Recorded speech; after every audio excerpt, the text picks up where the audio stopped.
Le grand rendez-vous européen avec les Échos et CNews.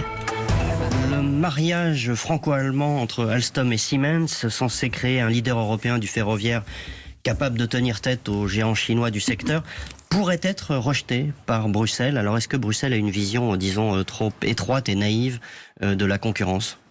Le droit de la concurrence européen est obsolète.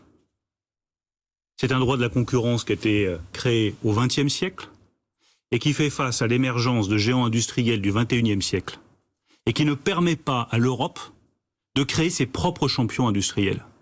Prenez la question du ferroviaire. Il y a quelques années, Alstom, Siemens étaient tranquilles, quasiment seuls sur le marché en situation dominante. En quelques années, on voit émerger un géant chinois qui s'appelle CRRC.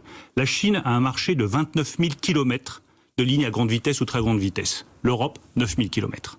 CRRC fait 200 trains à grande vitesse ou très grande vitesse par an. Alstom et Siemens, 35. Le chiffre d'affaires d'Alstom et de Siemens ensemble, c'est la moitié du chiffre d'affaires de CRRC. CRRC a pris quasiment tous les appels d'offres aux États-Unis sur les trains et les transports publics de voyageurs dans les villes. Qu'est-ce qu'on attend pour se réveiller ? Si jamais la Commission européenne devait donner une décision défavorable à cette fusion, elle le ferait pour de mauvaises raisons. Elle le ferait en ayant exigé de Siemens et d'Alstom l'abandon de compétences et de technologies qui sont tout simplement déraisonnables. Ça ne sert à rien de demander une fusion si c'est pour que Alstom et Siemens se débarrassent de leurs technologies, leurs savoir-faire les plus performants. Ça ne serait pas simplement une erreur économique. Ce serait une faute politique. Parce que ça affaiblirait toute l'industrie européenne face à la Chine.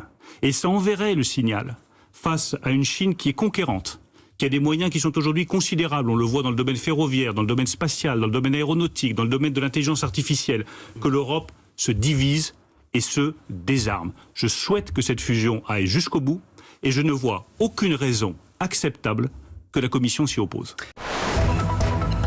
Le grand rendez-vous européen Avec les Échos et CNews.